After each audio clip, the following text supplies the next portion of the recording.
Hey there, my name's Mark McCartney, and welcome to the What is a Good Life podcast. Over the last 3 years, I've interviewed over 200 people around this question, not to prescribe you with the universal answer, but to help you to find and define your own answer to this question. I'm hoping the guests' musings, curiosities, explorations, and experiences will prompt your own inquiry into what this question means to you. While I'm also trying to share with you what I perceive to be more genuine expressions of the human experience, and indeed more meaningful conversations. Which brings us to this week and the 84th episode of the What is a Good Life podcast, and I'm delighted to introduce our guest, Wakanyi Hoffman. Wakanyi is an artist of life who paints the shades of each day as a storyteller, author, keynote speaker specialising in Ubuntu philosophy, scholar of Indigenous knowledge, and narrative weaver of wisdom in AI. Wakanyi is an Indigenous Knowledge Curator for ServiceSpace AI, a research fellow in the New Institute in Hamburg, and the author of Sala, Mountain Warrior. She sits on several boards, including the Kenya Education Fund, and her mission is to co-create a world founded on continuous, naturally occurring, systemic intellectual and emotional progress that is in harmony with all other forms of emerging intelligence. In this enlivening episode, Wakanyi considers what it would take to reconnect with ancient wisdom while living in a modern world. She shares Ubuntu values of survival, solidarity, respect, compassion, and dignity for human life and all of life. She explores the hospicing of systems that we currently live in, and what has inhibited us from connecting with the wisdom of the heart. We also discuss resisting the urge to interfere with a naturally occurring process, and the relief and joy of not being in control. If you're struggling to integrate more wisdom into your life, if you feel you're holding on too tightly to the way things are, even when you realize they are no longer serving you, this episode will give you plenty of space, fresh air, and optimism to consider our next evolutions as people and as a society. Look, I greatly enjoyed this conversation with Wakanyi. She has so many wonderful insights on a potential wisdom that exists within us all that we're not presently connecting with. So I think you're going to get a lot from this episode. And if you enjoy this conversation, please like, share, and subscribe if you're on YouTube. If you're on the podcasting platforms, please continue to leave your lovely reviews, as I greatly appreciate your support at this stage of my podcasting journey. And please check out the show notes below to find out more about Wakanyi's work, and also for ways of contacting me, whether that's for your own personal self-inquiry, building more trust and connection amongst groups, and for the podcast newsletter, where you can read more about the reflections that were evoked in me upon having these conversations that you're listening to. So that's all I have to say this week. I look forward to carrying on the conversation with you next week. And so without any further delay, the 84th episode of the What is a Good Life podcast. Wakanyi, thank you so much for joining me today on the What is a Good Life podcast. Since speaking with you last, I've been very intrigued to see where this conversation will go today. Thank you so much, Mark, for having me. It's a pleasure to be on your podcast. So, as I've mentioned already, the question that I kicked this off with is the question of, is there a question you're trying to answer as you move through life? You know, we've gone through this as a global population. We went through this pandemic, and I think a lot of things surfaced, right? A lot of questions that people were sitting with. Suddenly, as a mom, as a parent myself, there was a lot of questions that I was sitting with that I probably didn't realize until, we were all on lockdown. And now we can reflect back to what was that we went through, and what was before, and that time period in between. A very strange time period to sit and reflect while also wondering about your own safety and health and all of that. And I think one of the questions, or at least a question I kept sitting with, was, what will it take to reconnect our ancient indigenous ways of thinking and our modern life? Where is the end of modernity? And this doesn't mean that I want to stop everything and go back to the bush and live there forever. But I did wonder, at what point are we going to put the brakes on this modern illusion? And actually, is there a modern illusion and an indigenous illusion? Or are they just two sides of the same coin? And this is something I'm still sitting with and wondering, because we're all indigenous to some place. We have our degrees of separation from the land of our ancestors is dependent on our histories, right? So there's people that are maybe 100 years removed, 200 years removed, thousands of years removed. But the reality is that that exists in all of us. That sort of that connection with place, with land. And so, how did we come from there to where we are? And what is it that is sitting in between us? That's something that I'm curious about, and I'm still um, I find it interesting that we think we're so far removed from our roots, but maybe we're not. Have we taken the roots with us, and what does this mean to go back to your roots, or to recalibrate our thinking with this sort of indigenous thinking? Well, this is a beautiful question, and something I think I've wondered at a lot of times as well, in terms of, as you say, not necessarily to go back to living in the bush, but this sense of what are we not reconnecting with from our wisdom? What do we already know, or that lives inside of us, that we're Mhm. not presently connected to, or that could really serve us at this point in time? Could you give me a sense? I know you're saying it came up during COVID. Could you give me a little sense of your journey or evolution with that question in general? Yeah, it was. I mean, one could call it some kind of awareness. Not really an awakening, but an awareness.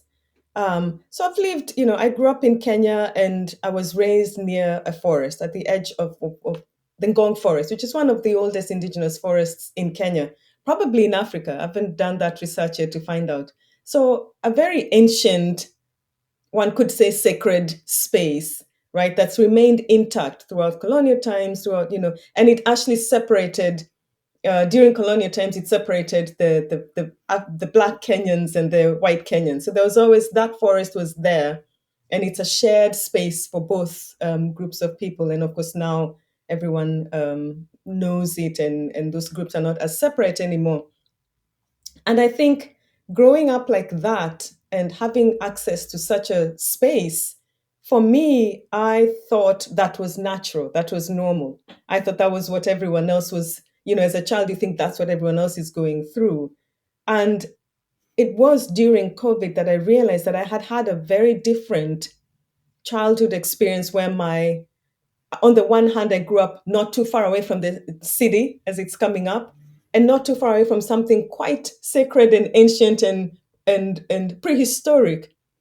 And so having these two parts of myself in me sort of awakened this question of what does it mean to live in both, to be, on the one hand, wilded to a way of living that is untouched, really, that is pre modern, pre everything that we understand.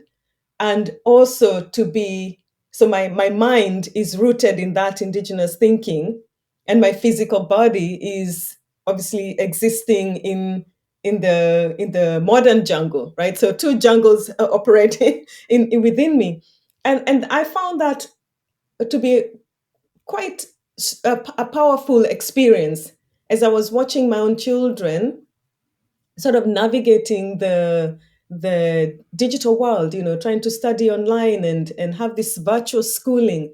And I was wondering about the children in indigenous spaces, far away, far removed from everything, from all the gadgets they've always been far removed.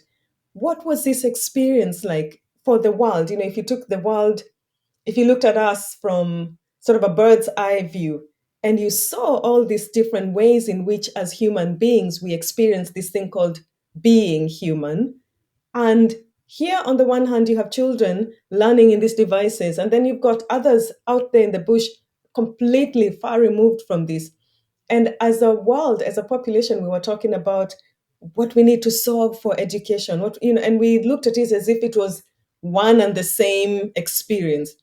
But actually, we are having various experiences around the world.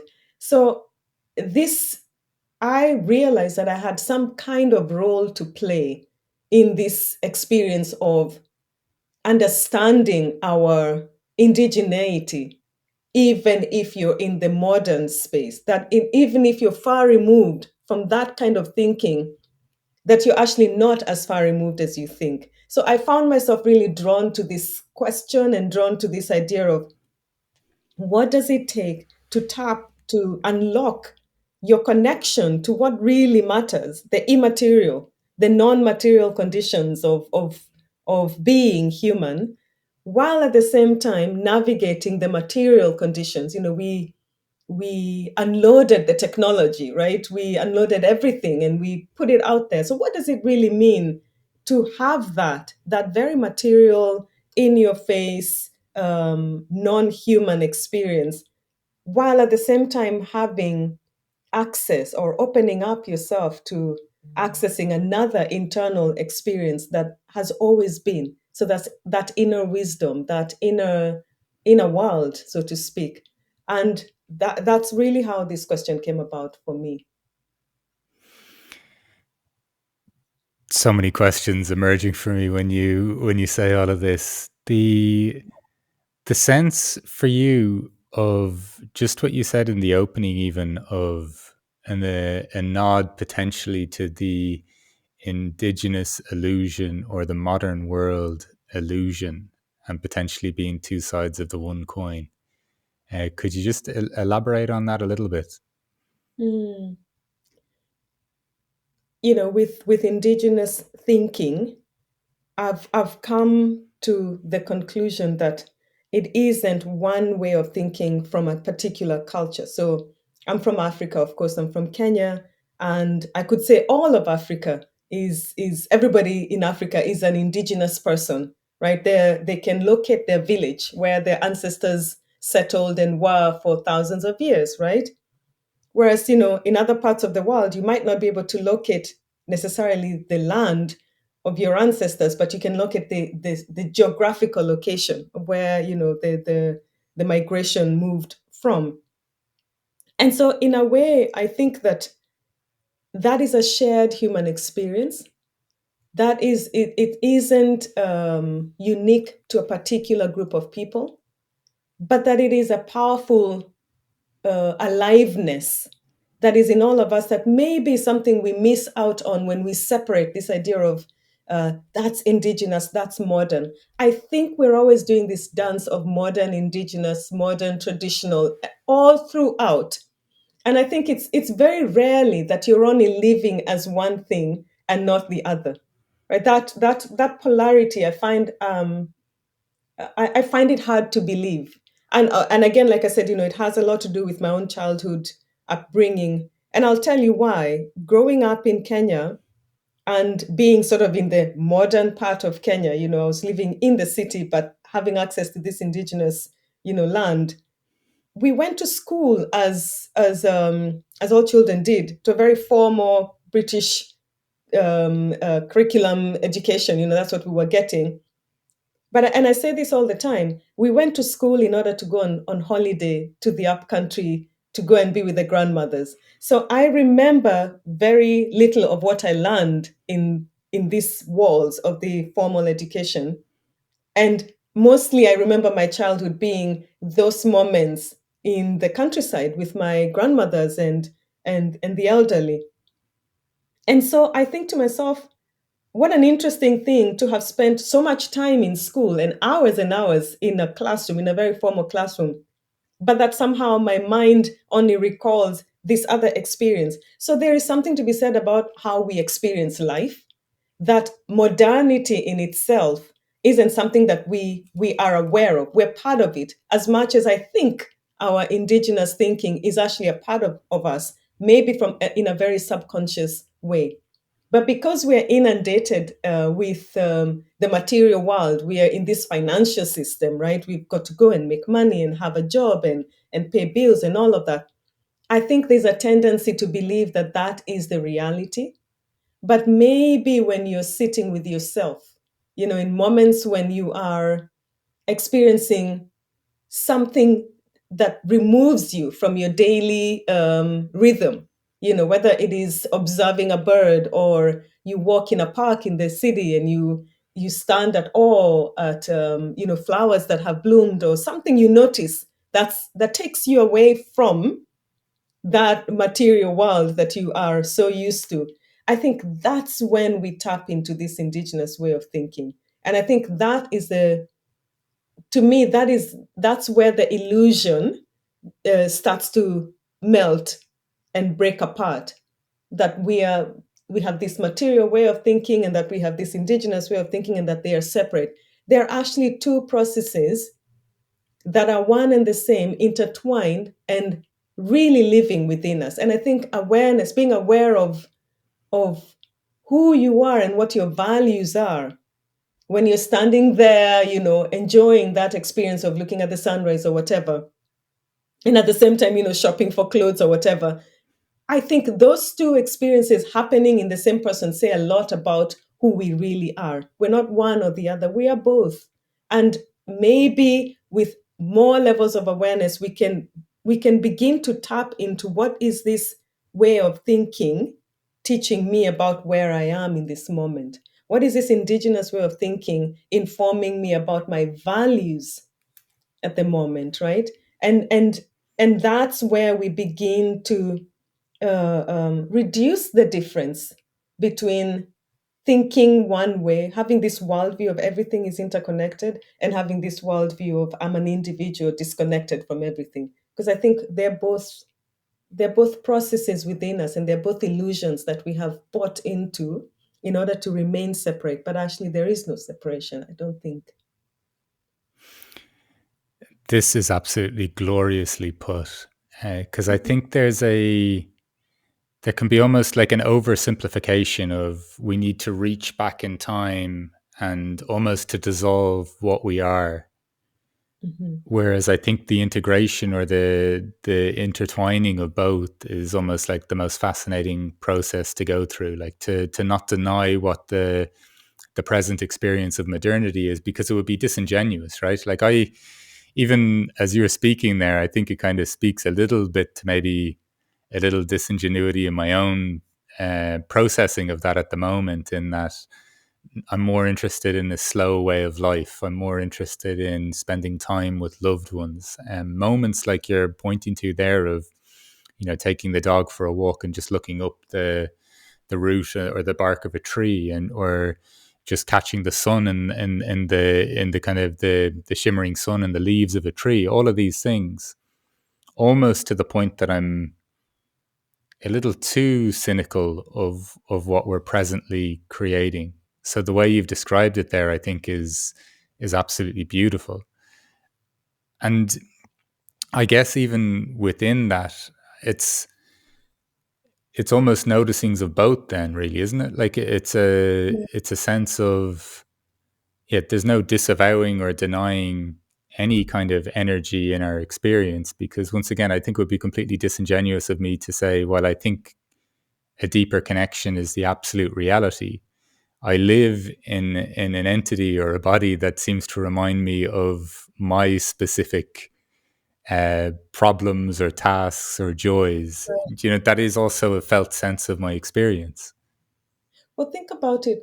I give this analogy of the tree, or the example of trees, because I have an affinity for trees. Again, like I said, I grew up in a forest, so trees are trees are my friends.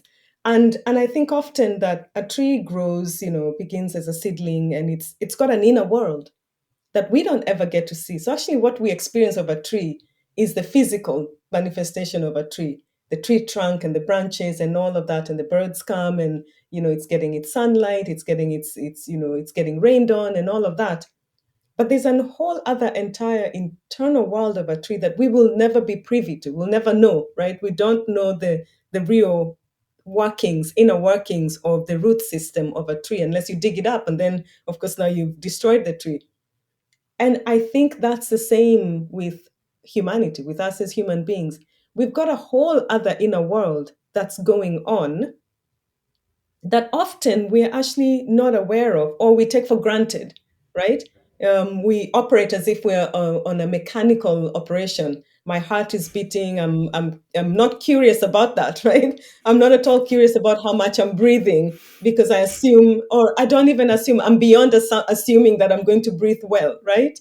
But when you really stop to stare at that sunset, and like you said, if you're cynical about the material world, and you are in tune with the sort of the slower pace of life.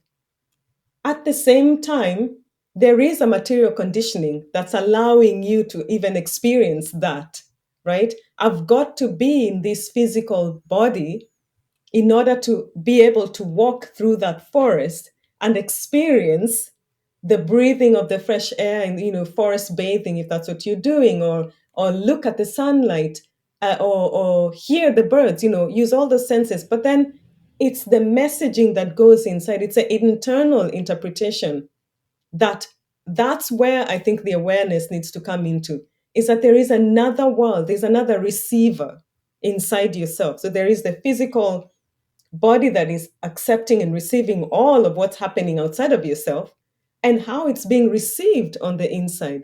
And I think once you tap into that, that's when you begin to tap into that other immaterial conditioning of flourishing, which is really indigenous thinking, where you start to realize that what I'm seeing over there, I'm interpreting it differently within myself. There's another camera inside of yourself, right?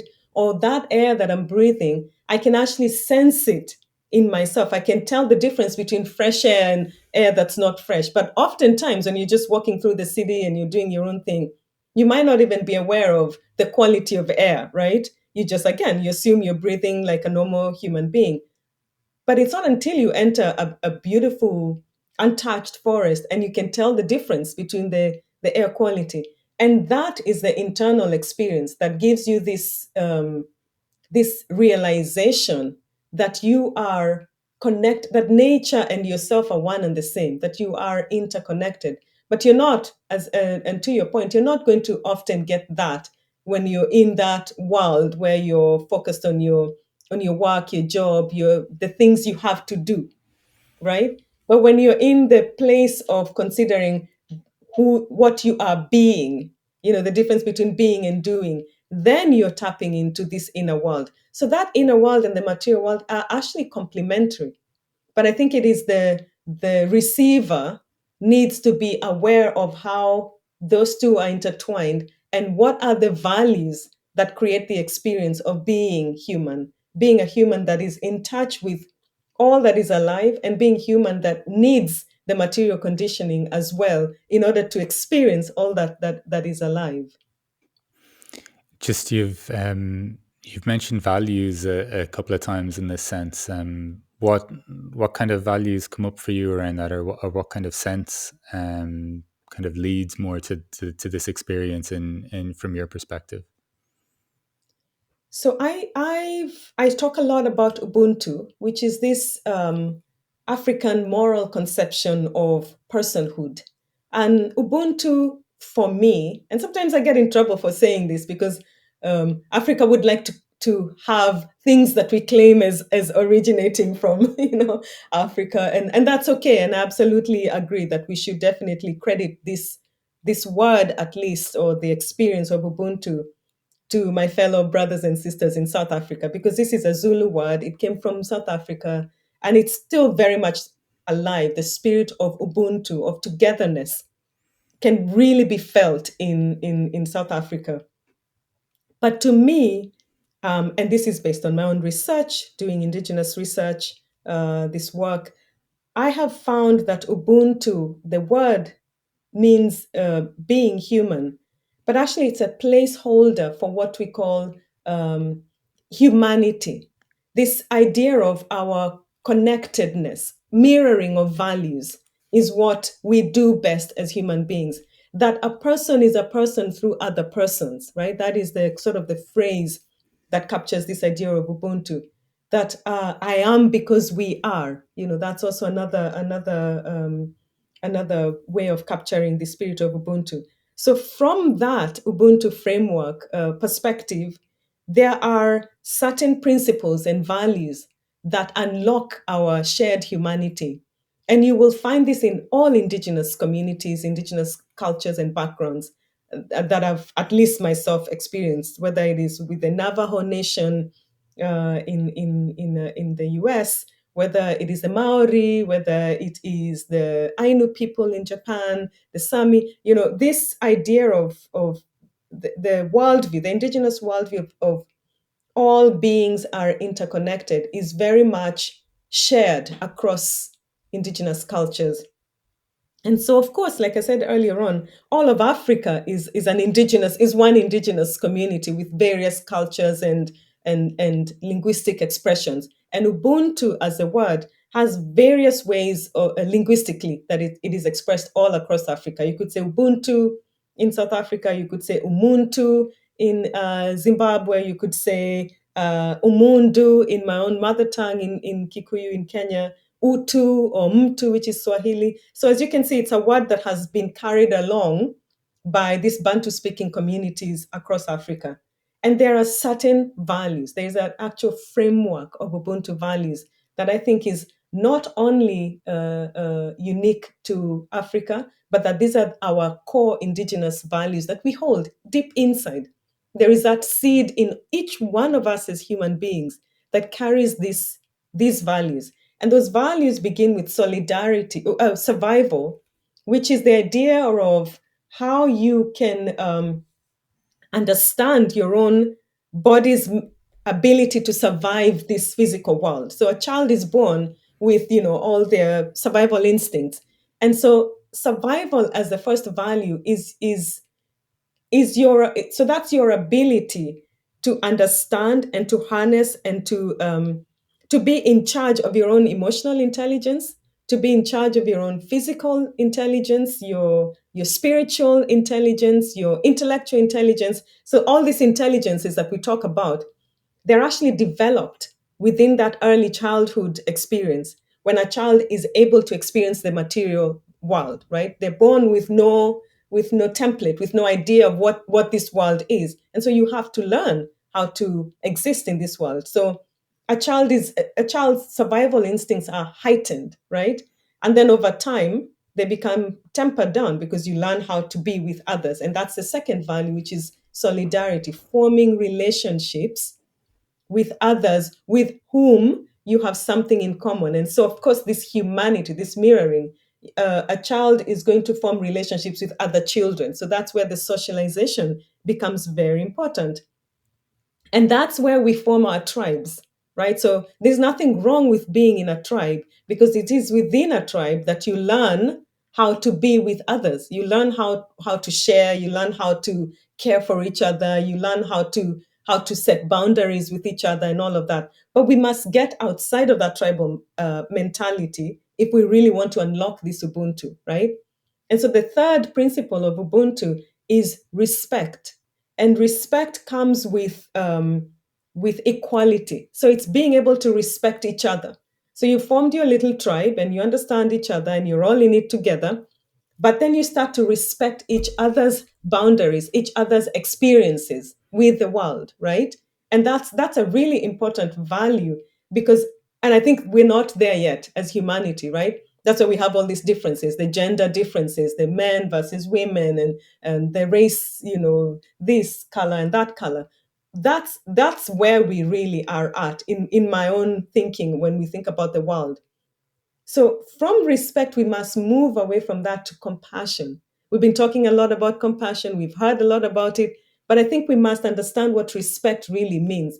Respect is not about yourself, respect is about being able to understand where the boundaries lie so that you're able to be able to feel the cracks of need, which is what compassion is. Compassion is powered by empathy. You must be able to respect other people in order to see them as yourself, and therefore, in order to activate your empathy, to be able to put yourself in their place. But you have to have that respect first and foremost, right? As a man, as a woman, you have to be able to understand I'm a woman, I don't understand what it means to be a man, right? So I have to have respect for the fact that I have no idea what it means to be a man, right? And then I must be able to once I respect you as a man, and with this intelligence that I don't have a clue about what it means to be a man, then what happens next is that I'm empathetic, not only to you, but actually I'm first of all empathetic to my own illusion or to my own misunderstanding, right? And then from there, I'm able to see you as different to me, but also still the same, still a human being experiencing life very differently to me because we're different in that way, right? And then what happens next? Then I can be empathetic to your conditions, to the way in which you appear in this world. And I'm not just talking about men versus women. This is not gender binary in that way. Any gender for that matter, right? So whoever you are, if I am one constructed gender and I'm in a relationship with a person who's of a different gender, I must be able to understand that I don't know what it means to be you, right? And therefore that respect is built there, and then empathy comes from that respectful relationship. Then from there, what happens is I'm able to be compassionate to your needs. I'm able to see how I can fill certain roles in your life to make you a better human, and vice versa, right? So compassion is this, it's a very, it's an activated form of empathy. And we must get to compassion from respect. You can't jump from we're friends and then I'm going to be compassionate. Respect has to be built. And this is a really important aspect of a person with Ubuntu. And then from there we move into the final value of Ubuntu, which is this concept of dignity. Being able to dignify not just human life, but actually dignifying all of life. Because you get to a point, and this is where the old man in the village looks like they have all the answers to all the problems of the universe. There is an awareness that comes, I think, maybe with age, but maybe also as children. We have it early on and throughout our lives, that your life is intricately bound up with all other lives, whether it is that tree or the stars or the moon or a person or your favorite pet or even inanimate objects. None of that, your life could not be complete without everything that is around you, human and non-human, and even with artificial intelligence as we have that now. So these are the values of Ubuntu, and these are the values that I personally subscribe to, and I think these are universal values. We may call them Ubuntu values, but you might go to Japan and the Ainu people will say we have the same values. I've found the same values being similar to the wisdoms, the Tibetan Buddhist wisdoms, the five wisdoms of Tibetan Buddhism. So you can see that many cultures, traditions of the past have had this as the guiding principles for how to be human. And so I don't think we're far removed from that. I think we tend to forget that that's what we have in common. We have values as humanity. We have collective values in common. I didn't want that answer to end. I was I was enjoying that so much. You said one expression there: to feel compassion is to feel the cracks of need, which I Mm. just thought was a glorious way of capturing that, in the sense of like it's a fully alive thing as well. With each person that you're meeting, requires an aliveness in myself, or and observing that, and aliveness in the other person as well, to even note where these cracks may appear or not. This What you're also pointing to, though, like, resonates a lot with even just how I experience life. I see it in the sense of, if there's enough time for even stillness or silence, and I don't mean this in a very deliberate way of now I'm going to pay attention or now I'm going to be mindful, but almost in the subtraction of distraction. I the things you're pointing to here, I feel I get a very clear felt experience of what you're expanding upon there, like, that it does. I think we've got this very mechanical way of thinking how we get to a place like this.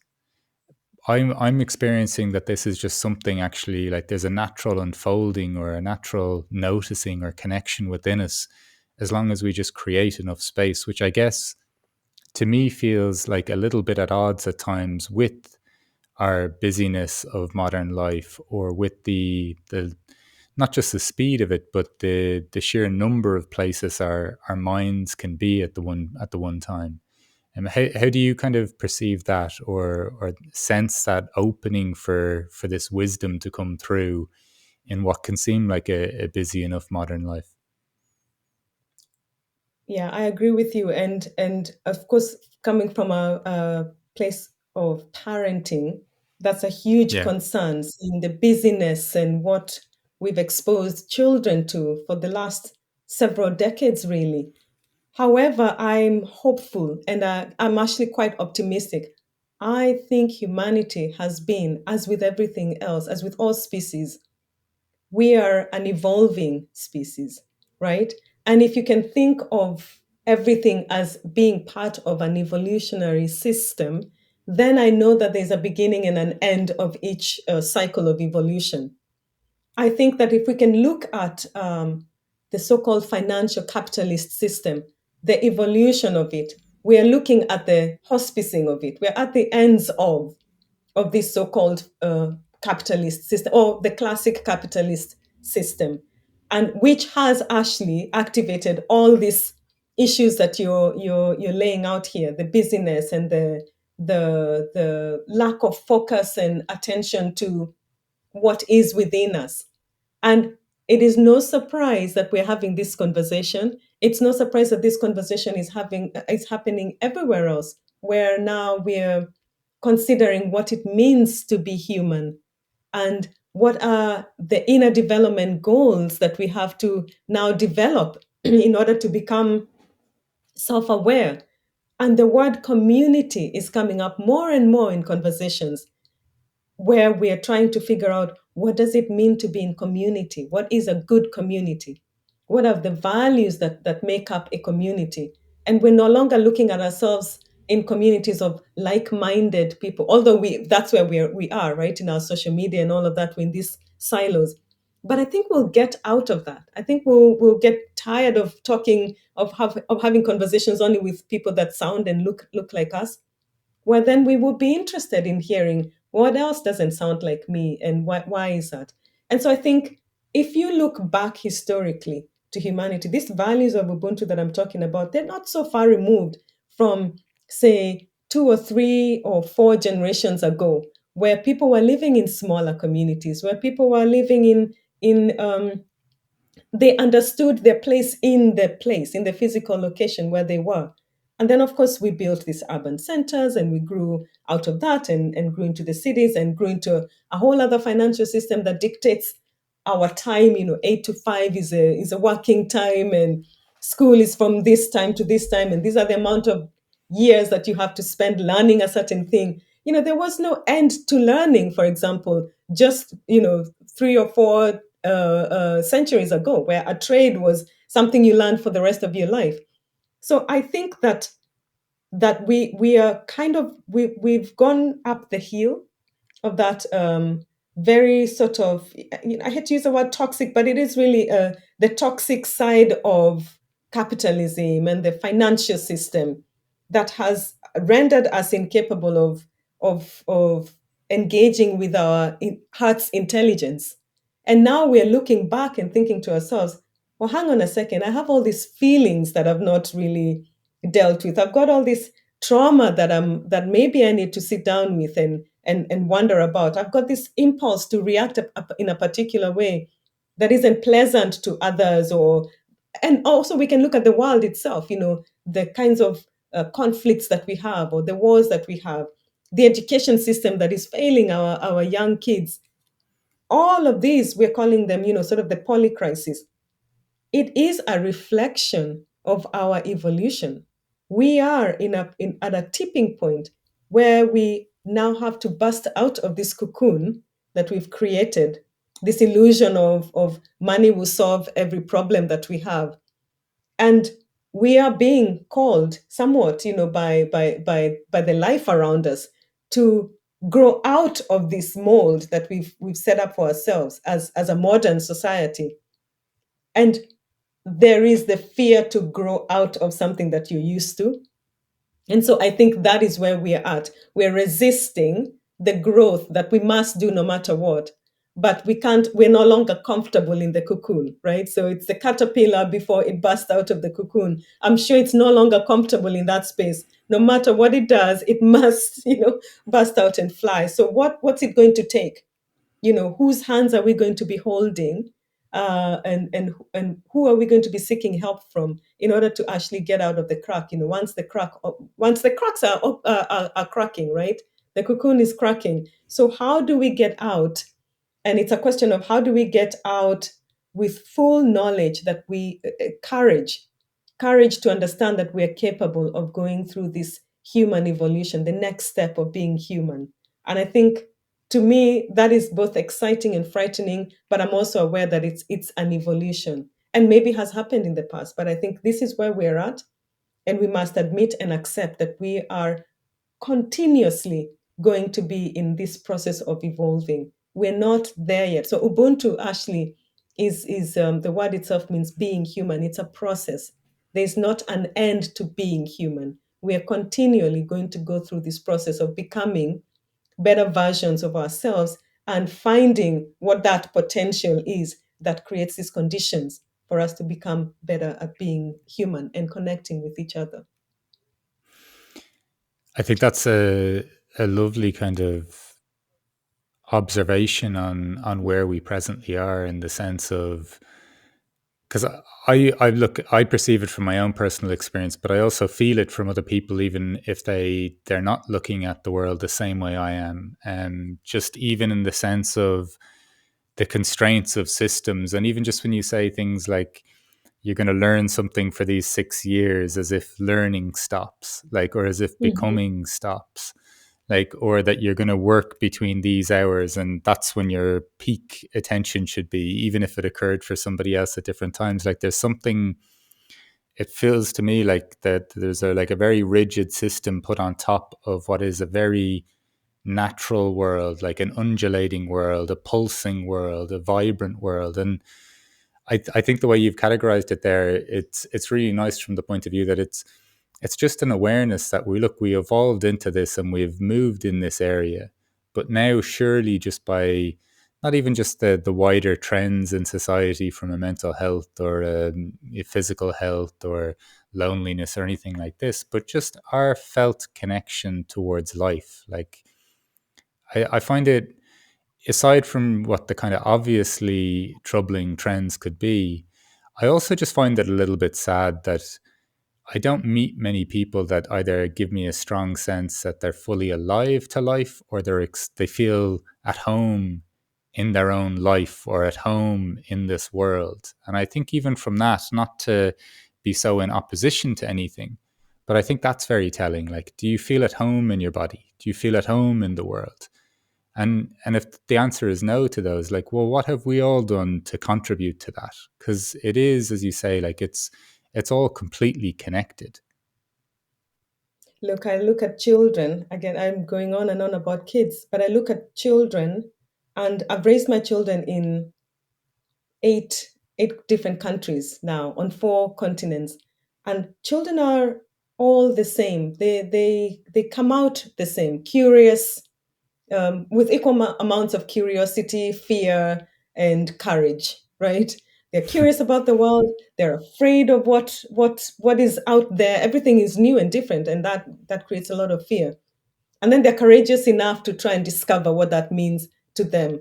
And then over time, um, at least in our generation, this is what has become the norm, is to put them in structures that we call, this is the preschool. So you must go and do this, and you must attend this class in order to learn how to socialize. You must, go to the music class to learn how to sing.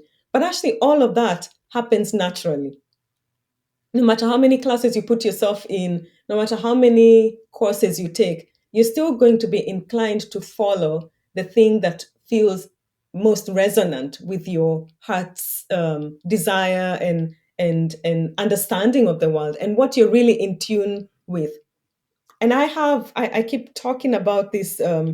There is a Japanese farmer. His name was Masunobu Fukuoka. I believe that's his name. And he was known as a grandfather of permaculture in Japan. And he was nicknamed the do nothing farmer. And I like to think of myself as a do nothing mom, And the idea of do nothing farming, which he didn't really get the glory that he required, but the philosophy itself, what that meant was he inherited a piece of land, a farm from his family, and he was supposed to become this great successful farmer as all the other generations before him.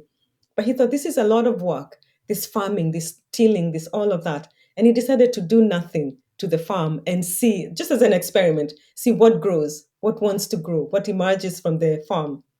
And so he would walk around and say, oh, okay, so that apple tree is growing and that one didn't do so well. And he'd do nothing. He'd actually do absolutely nothing, not try and manipulate anything, not try and pick out the weeds. And the experiment was supposed to bring out the best of life. What would happen if we did not interfere with the conditions that are already there? What would grow? What would naturally grow?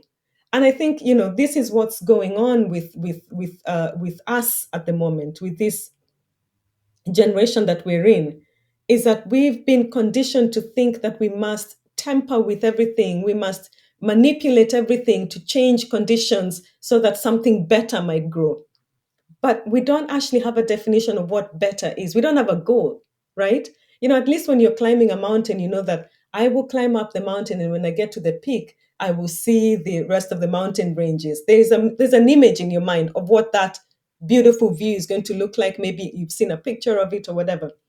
But a better life, we have no idea what that actually means. So maybe we've been in those conditions. We've been in that space of having a good life, and we didn't realize that we were having a good life. So being able to sit back and tone down on the busyness, on the trying to fix this so that you can fix that, so that you can fix that, and so it all can be beautiful without an idea of what that beauty looks like. We're chasing a never-ending story, or something that we can never quite achieve. And so life is not something to achieve. Life is something to live through, to be experienced. Happiness isn't something to grab, to grasp, there's no formula for happiness. It's something that emerges naturally in you. And so when I look at my kids and I look at all the children that we've encountered along the way, in 4 countries, so those are, in 8 countries, so those are 8 different cultures on 4 different continents. And truly, the path is the same for every child. If you let children grow within, a safe environment, of course, there are certain conditions that we have to remove, whether it is like a war zone or hunger or whatever.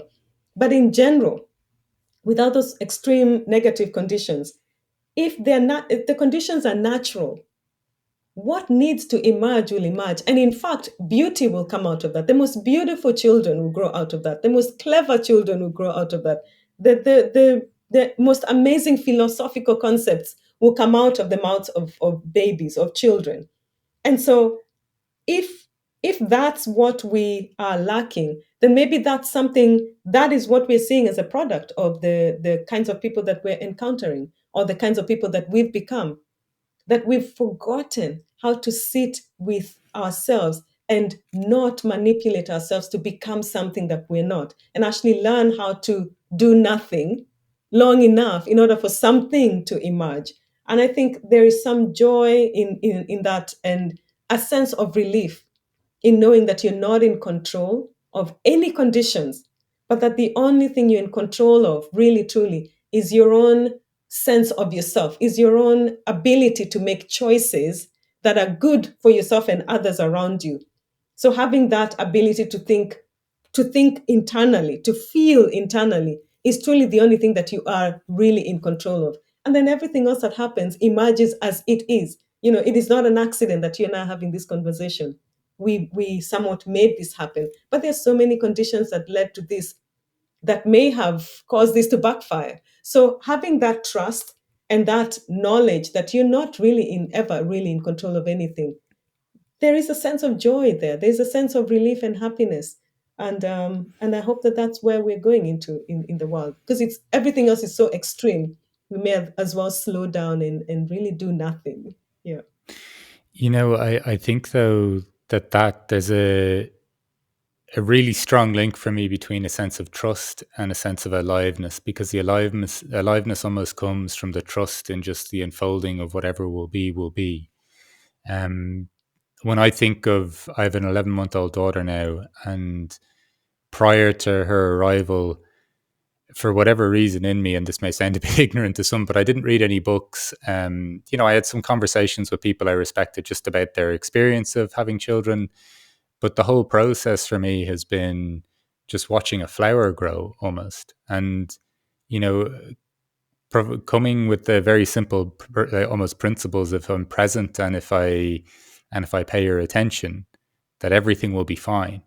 And so I Mm-hmm. think that kind of speaks a little bit to what you were saying in the sense of, you know, observing my own experience, my own feelings, my own inner world, and then just the trust in this life, irrespective of even just a child, but just the trust in this life that beautiful things naturally emerge. Like I've never taught my daughter how to laugh or smile, and my God, does that give me joy? I've never taught her how to start standing up. I never taught her how to crawl. All of these things. It's if you really do just sit and observe life, it gives you so many, I don't know, kind of reinforcing experiences of wow, we can actually just we can engage with this without interfering in it. And with that, then there becomes like almost like a safe uncertainty to it. We have somewhere to stand within the unfolding, even though that place is always moving as well, even if it's through small degrees.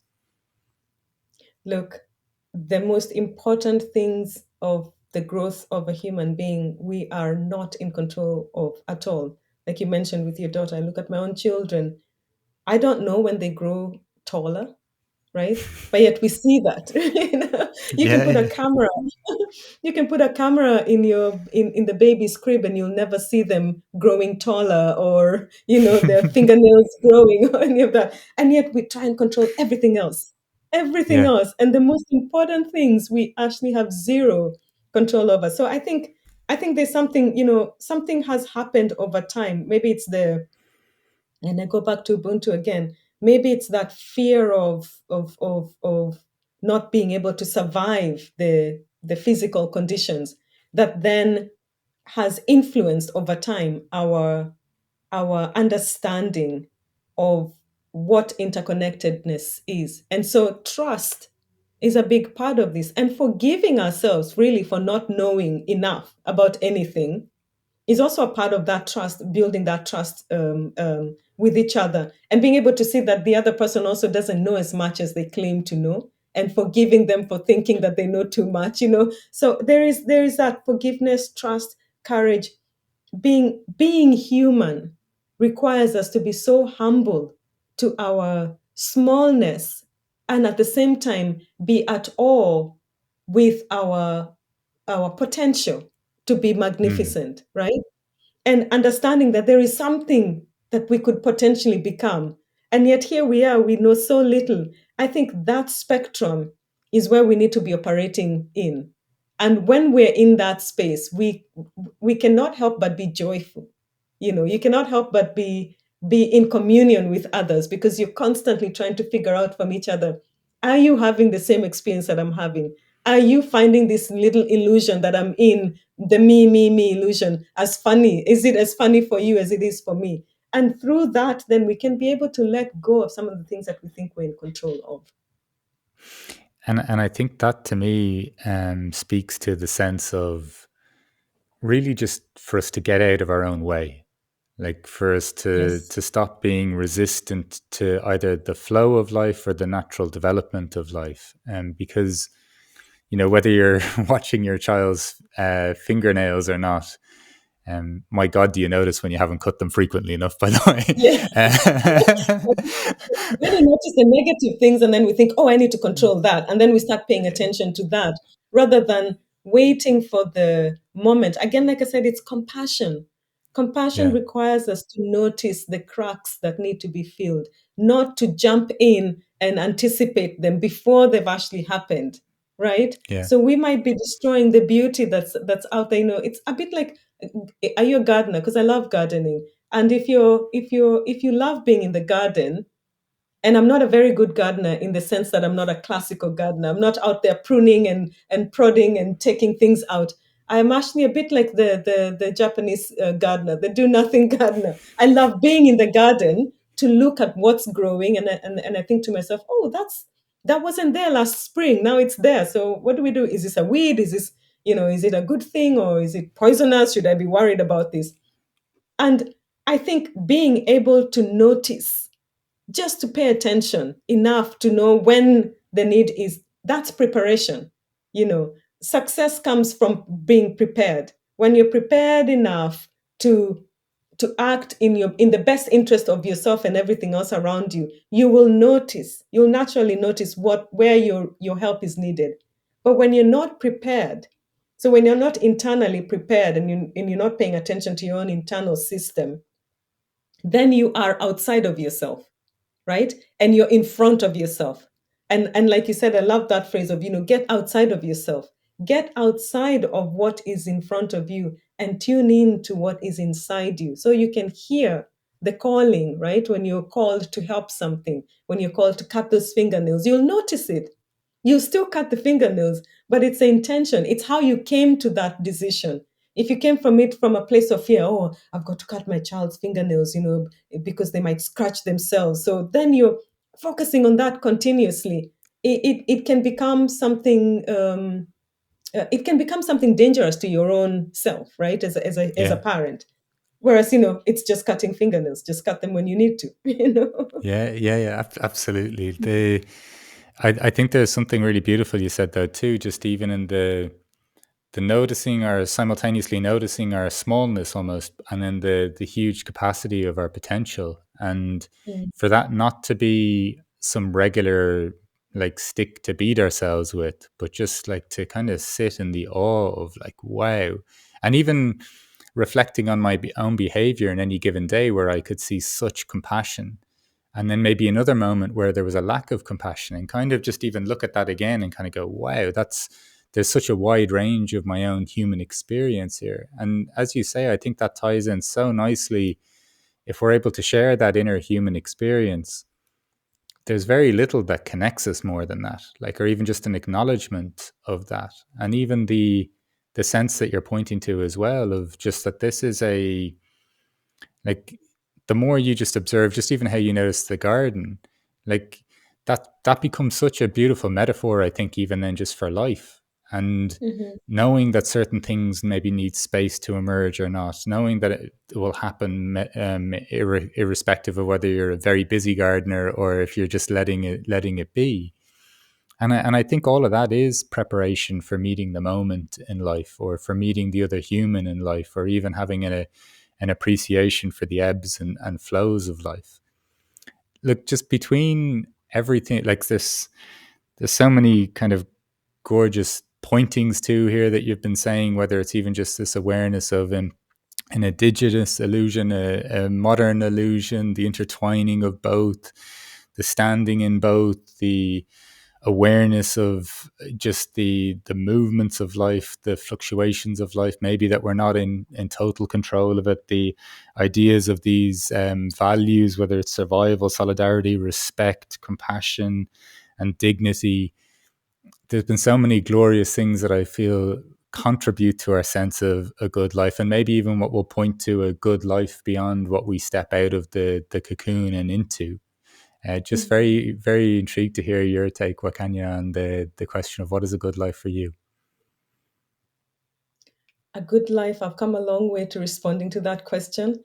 I think a good life is a measure of your relationships with not just humanity, not just your human family, but actually all other members of the life that make up this community of life. I think that one of the things that we are finding ourselves in when you talk about well-being and happiness and the good life is we tend to focus very much on what that means for the human being. But the human being is a product of so many other beings. And so I think a really good life is a measure of your relationships with your human family and your non human family. And if we can step outside of ourselves as human beings, really step outside of this human centric experience, we will find that we have the potential to have friendships out there that we didn't know were possible. And that will reduce these problems we have, whether it is with mental health issues or whether it is loneliness, for example.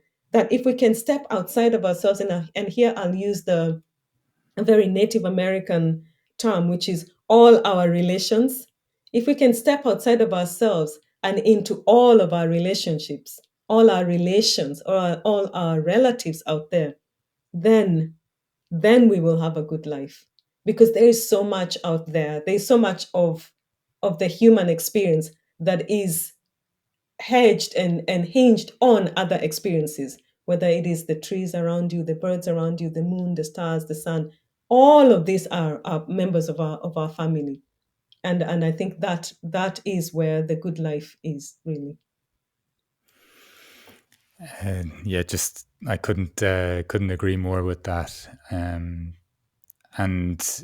I think it's just so significant. The thing, the relation is the thing between us, the thing that connects us. It's not mine, it's not yours, it's ours in all Yeah. directions, whether it's with the soil, the birds, our children, our partners, our people on the street, whoever it is. It's literally all together manifests in a good life. So look, Wakanyi, thank you so much for joining me today. I had the thought earlier, so I'll share it with you now.